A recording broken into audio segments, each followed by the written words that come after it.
This week, prosecutors presented the jury with a detailed account of what federal agents discovered during a high-profile search of Sean Diddy Combs' Florida residence.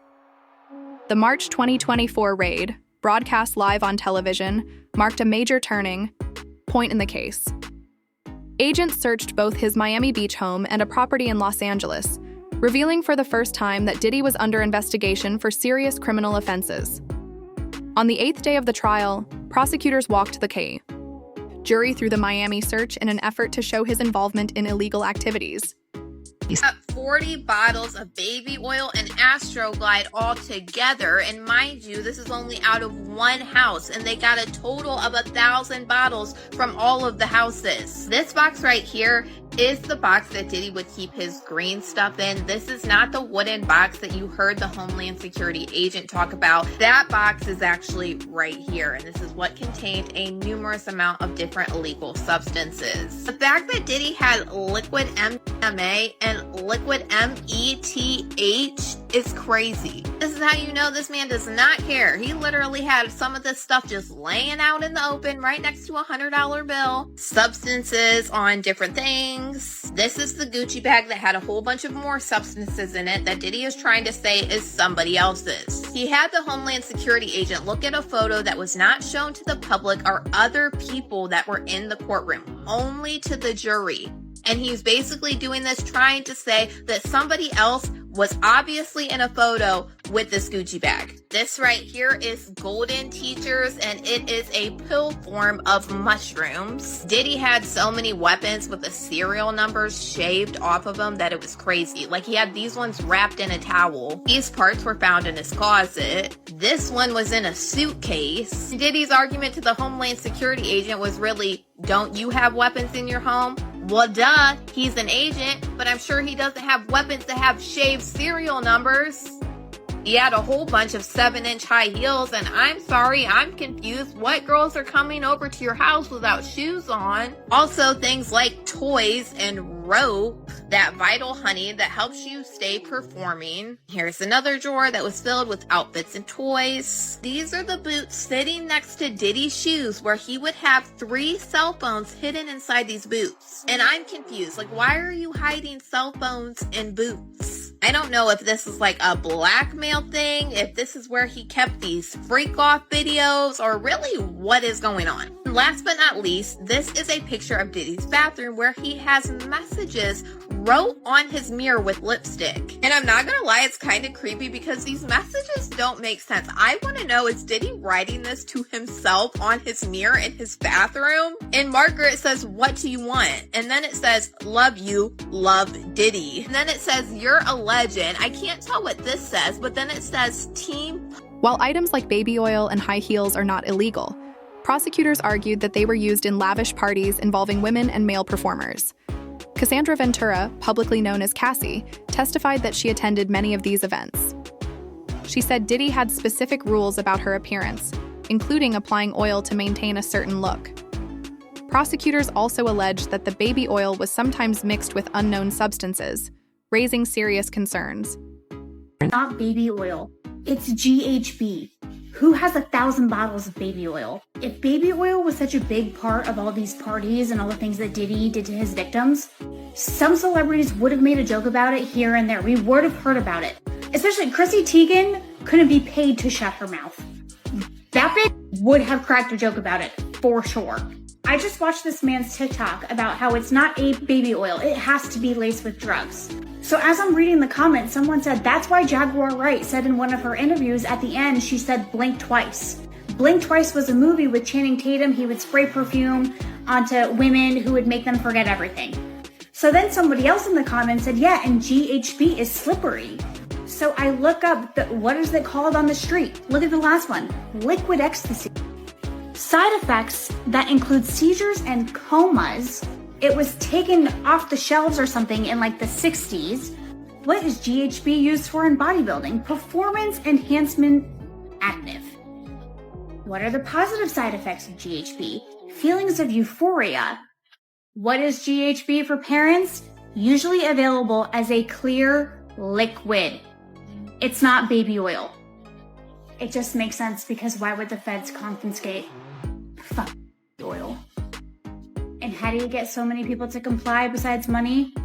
You drug them. An important development in the trial is the prosecution's plan to call rapper Kid Cudi, real name Scott Mescudi, to testify.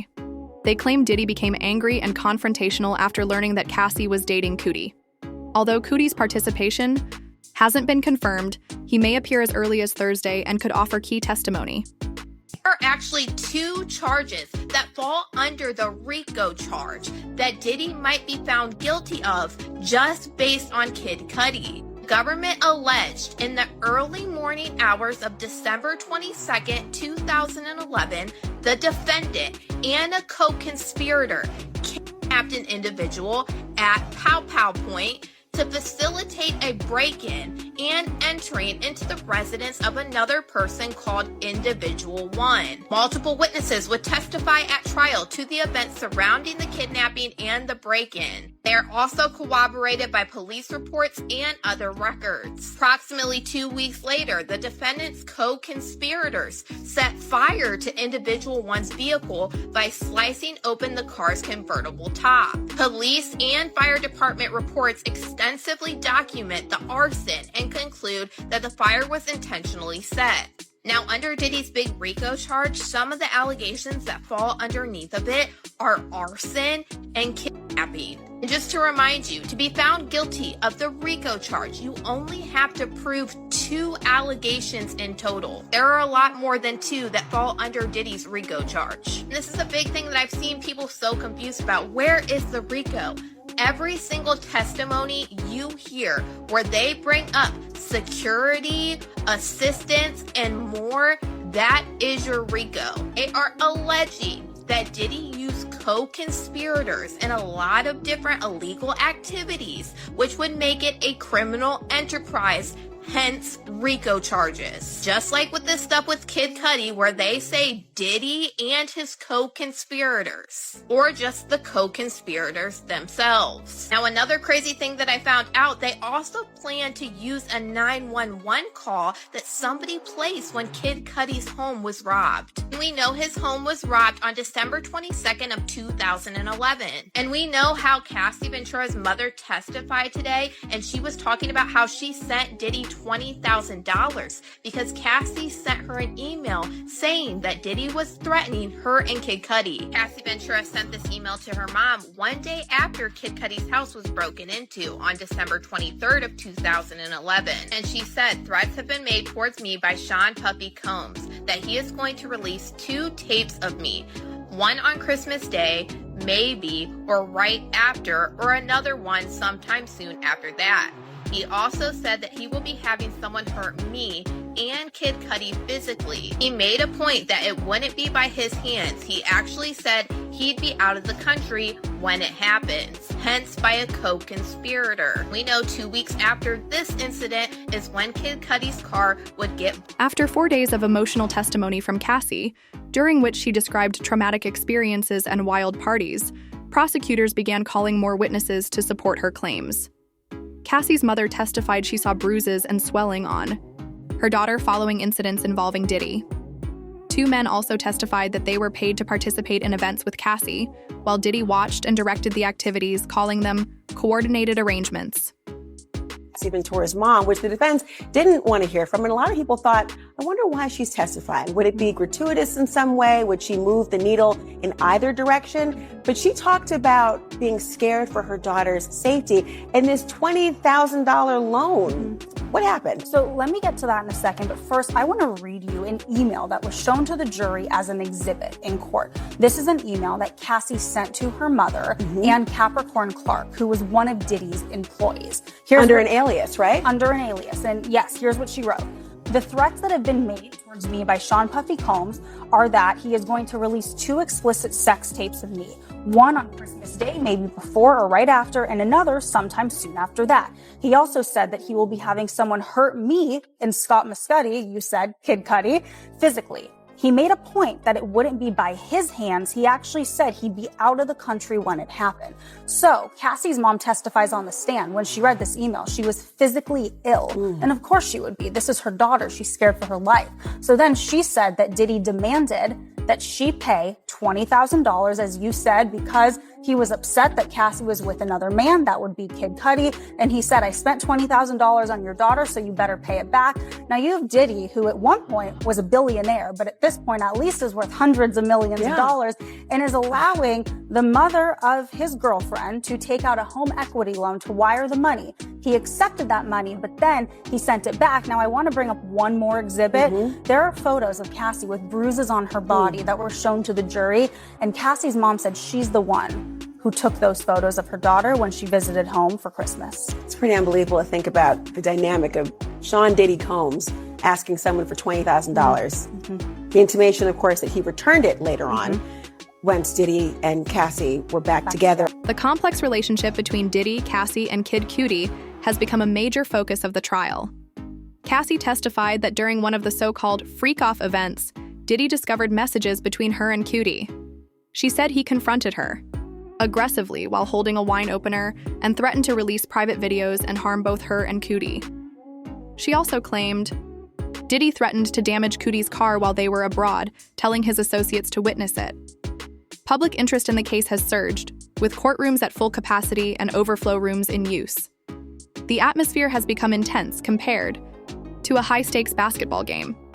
This marks a dramatic shift from the public admiration Diddy once enjoyed. How you feel about Diddy's appearance in court? They saying that he got all gray hair, his facial hair, his hair is all gray. He got a gray sweater on. Like, how you feel about his appearance? Well, first of all, he can't use that stuff in court. He can't get that behind bars. So his appearance, you think Diddy wants somebody to see him looking like an old man? He can't do nothing about that because they're not going to let him dye his hair in jail. So he's going out as natural. He could cut his hair low. You understand what I'm saying? But he can't use any dye. They're not going to give him no dye to take or dye his hair. That's not a choice. That's something that he has to do. And him throwing signs of the heart and everything like that back to his family and stuff, I don't believe the jurors, like that or even care about that. Yeah, they reported that he got a Bible, like he's reading a Bible during trial. All that is a front, bro. What happens is that the defense is trying to have him distract himself. So they know it's a possibility that he might break on somebody, break down, or do something. So what they're trying to do, well, read over this, look over this. You understand? So they don't show the real you. Because once the jury find out that's the real him, and he is capable not only beating and threatening somebody and making them have sex, making them go to this place, that place, all over to have sex, then that's when the trafficking part comes in. That's when what she said about him having the guns to go get Suge Knight makes it true, makes it him possessing guns or being able to possess guns being truthful. So when they see all that and all that comes about, that's what's gonna make him get convicted, because they're gonna see his true self. Gene, though, thinks he's disgusting and that everything Diddy's done will catch up to him. How you feel about Diddy daughters leaving the trial when Cassie started to testify about all the sexual acts that she engaged in with their dad? I believe that his daughters had no business up in that courtroom. And I know that they want the jurors to see that he has a family, he has that moral support from them. But see, the prosecution and the defense, especially the defense, had already told Diddy how they was gonna go, because they know their game plans. They know what they're gonna go at and what they're gonna talk about. And they know they was gonna bring those things up. And how dare you have your daughters in there maybe that would be their deterrent for never to let somebody do them like that. No matter how famous they want to be. Maybe that's their deterrent. But for have your kids up there to hear some of the nasty shit that you did, and they know you used to fight their mother, they know that you used to do certain things with their mother.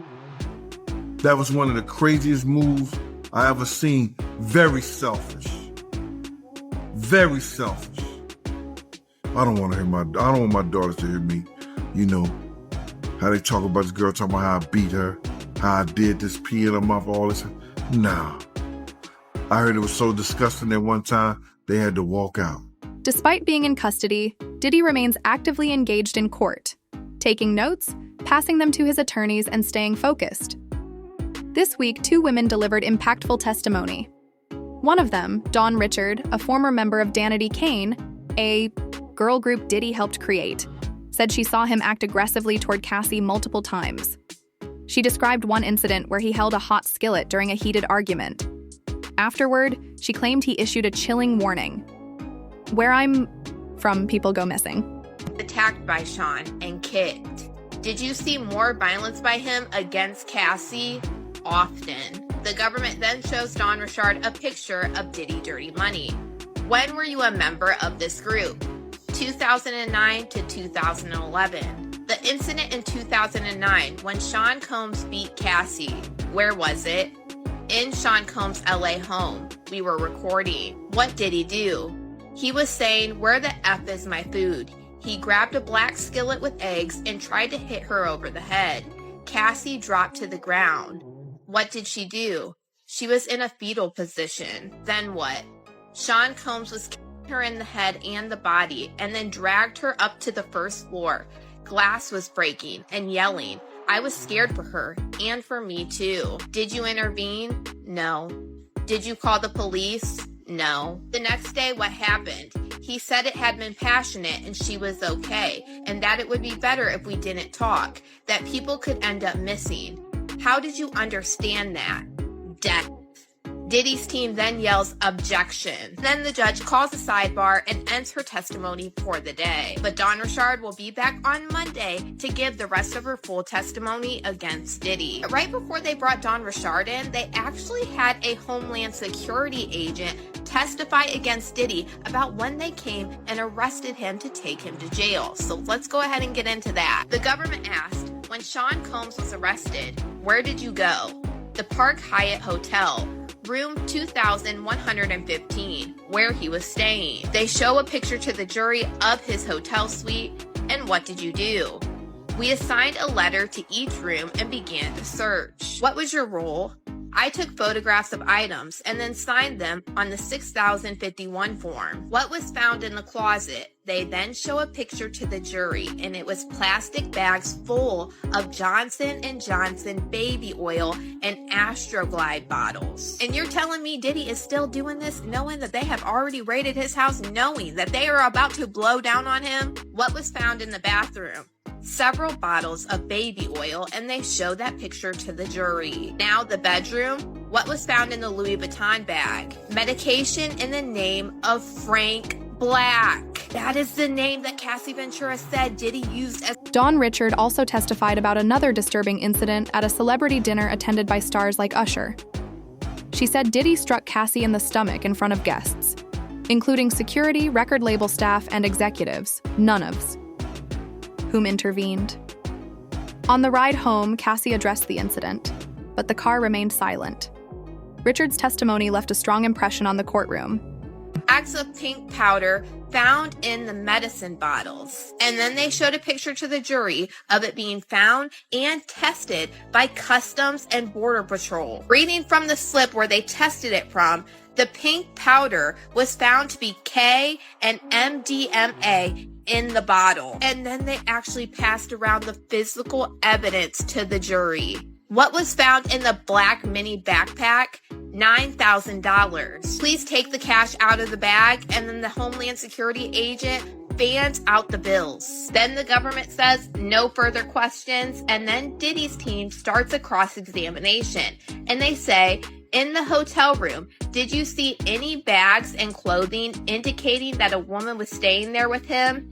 Yes. And that's where they end the testimony of this Homeland Security agent. And honestly, I don't get Diddy's attorney's question on this because if anything, I feel like it makes it look worse. Because you're saying you are finding substances that Cassie is alleging that he used, and you're also finding all of these bottles of baby oil in a hotel in New York. What's even crazier about this is Diddy's attorney said way back when that Diddy went to New York because he knew that they were about to raid him. So he was turning himself in. He wanted to be closer when they came after him. But yet he has all of these illegal substances, the baby oil and everything. And Cassie's former best friend, Carrie Morgan, also testified, confirming much of Dawn's account. She said she witnessed similar troubling behavior from Diddy toward Cassie and revealed she had been harmed as well. Her statements added even more weight to the serious allegations being examined in court. Mr. Combs' act. He would yell at Cassie. She lost her confidence big time. She lost her spark. Did Mr. Combs talk down to Cassie? Yes, about her looks and who she talked to. Did he contact you looking for her? A lot. Sometimes he would call 50 times in a row. Would any other people call you for him? Yes, Christina Korm or KK. Did you witness assaults? Yes, first in the Hollywood Hills. Ruben was one of his security guards. What did Mr. Combs do to Cassie? He kicked her. What did she do? Nothing. I told Ruben to do something, and he indicated that he wouldn't. Then what? We left the house. Cassie and I were hiding by somebody's front steps. And the next time? In Jamaica, I saw him drag her by the hair. I ran back to get my purse and my phone so we could leave. What did you see next? I thought that she was knocked out, and then she got up and she ran into a wooded area. What happened next? There were 2 golf carts in the driveway. I got in one and Sean got in the other. We went in different directions looking for Cassie. Did you find her? Yes, and then we hid in a ditch whispering to each other. What about the incident at Cassie's Comstock apartment? Cassie came back with a hoodie covering her face, and then Sean came and tried to get in, hitting the door with a hammer, and I called D-Rock. And this is after that 2016 hotel incident that Cassie talked about in her testimony. Did he get in? No. And then the police came. What happened? Cassie wouldn't show them her ID. Nothing happened. They left a card. Read this message. Did you send an attachment? Yes, a photo of the card that the detective left. Did Mr. Combs ever assault you? Yes, he hit me with a wood coat hanger and choked me. Where did the hanger hit you? Behind my right ear. What did he express concerns about? Who Cassie was. Notably, Cassie and Carrie Morgan are no longer friends. And while Carrie hinted at the reasons for their falling out, that part of the story is still unfolding. The court also began hearing from one of Diddy's former assistants, who is offering insight into what it was like working closely with him, shedding light on his behind-the-scenes behavior. Day 6 of the Diddy trial, and Diddy's former personal assistant, David James, gives his testimony against Diddy. The government asked David James, "Why are you here?" "I've been subpoenaed." "Were you Combs' personal assistant?" "Yes, from 2007 to 2009. "Who is that in this photo?" "That is David James." "That is yourself?" "Yes. I went to college in Michigan, and I later faxed my resume to Bad Boy." "Where was the interview?" 1710 Broadway. "Who'd you meet?" "Tommy, his sister Kesha, and others." "How did they test you for the job?" "They gave me 40 appointments and asked me to make a schedule. You had to know, for example, what time a particular show was on Hot 97. "What did Mr. Combs ask you?" "To make a spreadsheet for Miami." I said I'd know his food and restaurant preferences. He asked me why I'd make a good assistant. I said, "Can't stop, won't stop," and I got the job. Did he have other assistants? Yes. David James, Miss Robles, Mr. Barber, and others. What would you do as an assistant? I'd work at Bad Boy till 5 and then go out to dinner and then to the studio till 3 a.m. We'd get a call time at the end of the night. Did you travel with Mr. Combs as well? Yes. Who were his security staff? D-Rock, Roger Bonds, and Uncle Paulie. You worked 20 hours a day? Yes, security did too. What did the security staff tell you? To stay in my lane. Who said that? Roger Bonds and Uncle Paulie. Focusing on Diddy's personal chef. Who is this? Chef Jordan. And this morning they were arguing that they wanted David James to talk about witnessing Diddy commit violence upon his chef Jordan. So we should see this come up tomorrow in his testimony against Diddy. But if you watch The Fall for Diddy, the documentary, you would have seen this chef Jordan talk about her experience working with Diddy and how toxic it was. When I heard her testimony on The Fall for Diddy, I automatically started thinking about another chef that Diddy had that sued him back in 2015, and he ended up settling with her in 2019 before all of this came out. In her lawsuit, she was claiming harassment and also being forced to work long hours without pay and also a hostile work environment. She claimed in this lawsuit that one of Diddy's former managers, James Cruz, who we've heard Cassie Ventura bring up in her testimony against Diddy, commented on the size of her lips. She also alleged in this lawsuit that Diddy and another one of her bosses that worked for Diddy would keep asking her very inappropriate oriented questions. She also claimed in this lawsuit that Diddy made her work environment very, very hostile. She said one time she went to bring food for Diddy and Diddy yelled at her and said, "Can't you see I have company?" when he was with his ex, Gina Hunt. There is an unexpected witness whose testimony hasn't received much public attention, but could have a major impact on the trial. Her account is said to be deeply moving, and if presented, could play a crucial role in shaping the jury's decision. When was the first time you became pregnant with Diddy's child? The first time was October 2014, but because I met him in February and then I got pregnant in October the same year. Okay. And you mind telling me what happened with that pregnancy? Well, I told him and he was like, "You're going to get an abortion, right?" And then I was like, "I don't know." And then he offered me $50,000 to get rid of it, but I turned it down because I just loved him. And I was like trying to prove that I wasn't the girl that wanted him for money. Okay. I just care about him. And I just wanted him to be nice to me. With all the recent developments, attention is shifting back to earlier allegations in the case. Observers are now wondering how this new wave of testimony and evidence will influence the trial's outcome.